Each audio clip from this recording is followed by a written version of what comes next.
Assalamualaikum warahmatullahi wabarakatuh. Kami dari kelompok 2 yang beranggotakan saya sendiri yaitu Denny Rizaldi dan 2 teman saya lagi yaitu Agus Mulyani dan Nabilah akan mempresentasikan tugas pengantar bisnis yaitu model bisnis di era pandemi.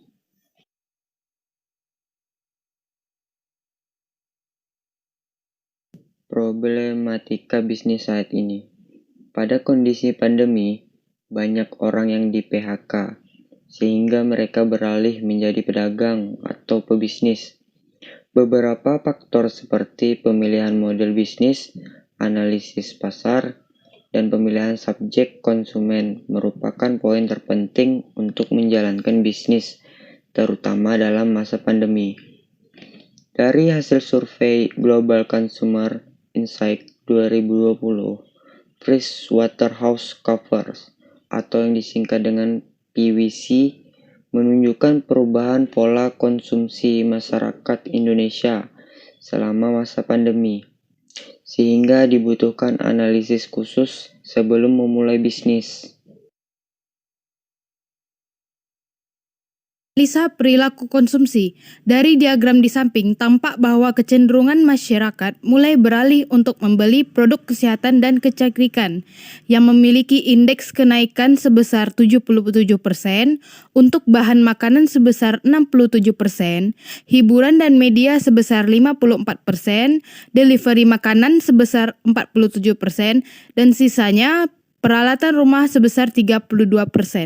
Mengutip dari pwc.com, meskipun 65% konsumen Indonesia mengalami penurunan pendapatan rumah tangga, mereka menemukan bahwa 64% konsumen Indonesia optimis tentang masa depan dan akan menghabiskan lebih banyak pendapatan rumah tangga mereka. Kemudian, selain dari perubahan pola konsumsi masyarakat, perubahan market dari yang sebelumnya masyarakat cenderung untuk bertransaksi di pasar fisik seperti toko kelontong, swalayan, dan sebagainya, mulai berubah menjadi pasar elektronik atau e-market seperti forum jual beli online, marketplace, Shopee, dan lain-lain yang mengikuti tren dari new normal pada saat pandemi seperti ini. Model bisnis. Dari hasil analisis terhadap pola konsumsi dan pasar masyarakat Indonesia pada masa pandemi, berikut ini merupakan model bisnis yang sangat tepat untuk dijalankan pada masa pandemi. 1. Dropship. Pelaku bisnis tidak memerlukan modal besar dan hanya menyalurkan barang dari produsen besar ke konsumen. Model bisnis ini cocok diterapkan dalam usaha alat kesehatan dan kecantikan. Sementara, kekurangan dari bisnis ini adalah sulit mencari tahu kesediaan stok dari supplier, tidak bisa mengetahui kualitas dan spesifikasi produk yang sesungguhnya, penentuan harga harus sesuai dengan siklus naik turunnya harga supplier, margin keuntungan sedikit, dan persaingan yang kompetitif. Kedua, online-based shop, bisnis yang dijalankan secara daring atau online dan tidak memerlukan tempat berjualan fisik atau toko. Model bisnis ini paling pesat perkembangannya dan bisa diterapkan dalam berbagai jenis usaha. Kekurangan dari model bisnis ini antara lain penipuan, keuntungan yang menurun jika tidak up to date terhadap barang-barang, dan sulit bekerja tanpa internet. Yang ketiga, ada franchise atau biasa dikenal dengan bisnis waralaba. Pelaku bisnis tidak perlu membangun usaha dari awal, hanya menggunakan model dari brand yang dipilih, kemudian menjalankan kerjasama dengan pihak brand. Model ini banyak diterapkan dalam bisnis pakaian, makanan, dan kecantikan. Kekurangan dari bisnis ini adalah kurangnya kendali dari pembeli waralaba terhadap bisnisnya sendiri. Para pembeli waralaba biasanya terjebak dalam tren pasar, ketergantungan pada reputasi waralaba lainnya, membutuhkan modal yang lebih banyak untuk membeli dari perusahaan waralaba, dan adanya pemotongan keuntungan. Yang terakhir adalah model bisnis white label. Hampir sama dengan franchise, hanya saja pada bisnis white label kita bisa membuat merek atau label sendiri dengan barang dari supplier. Pelaku bisnis tinggal mengembangkan merek tanpa khawatir tentang kualitas produk. Kekurangannya adalah banyaknya persaingan pasar yang kompetitif sehingga menuntut pebisnis harus lebih kreatif dalam memasarkan produknya. Mempertahankan model bisnis. Tak hanya dalam membuka bisnis baru, seorang pembisnis harus memiliki skill untuk menjalankan dan mempertahankan bisnis dari persaingan di antara sesama pembisnis, seperti tips berikut. Ubah mode bisnis. Hal pertama yang harus dipertimbangkan adalah mengubah cara menjalankan bisnis dari mode attack menjadi mode survival. Hal ini dilakukan sebagai bentuk efisiensi sekaligus cari jalan aman untuk mencegah kerugian yang lebih besar. Misalnya, Anda bisa menunda kegiatan branding, ekspansi perusahaan, hingga menunda campaign tertentu, seperti program diskon dan lainnya. Dari internal perusahaan, Anda bisa memberlakukan aturan opaque leave, pemotongan gaji, dan penurunan proses produksi. Berempati dan berbisnis sambil berbagi.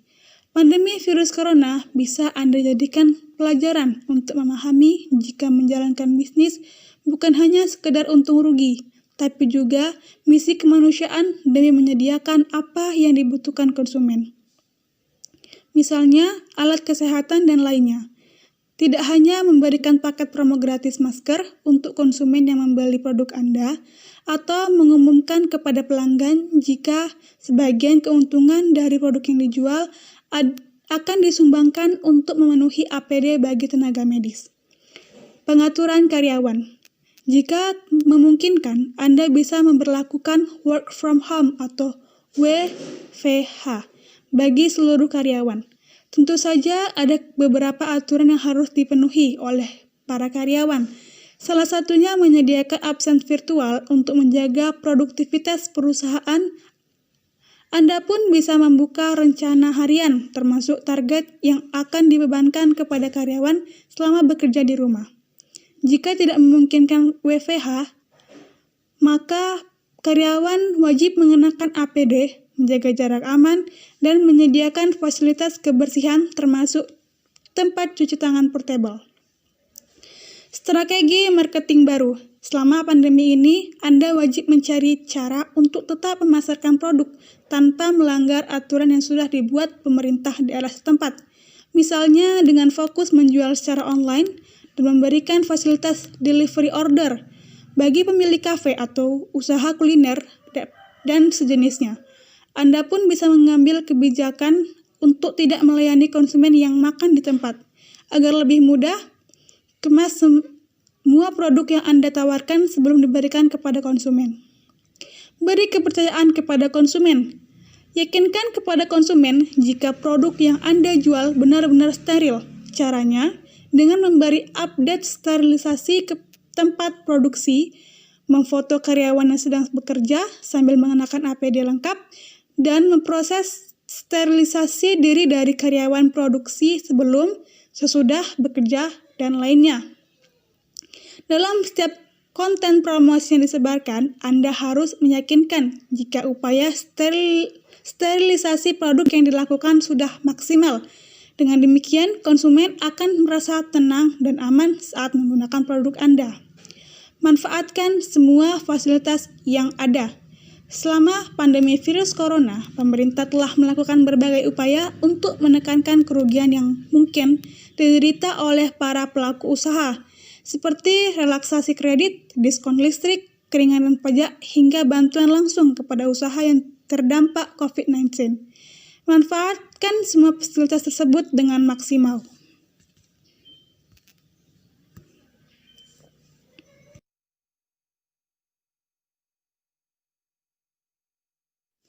Terima kasih. Sekian presentasi PowerPoint yang dapat kami sampaikan.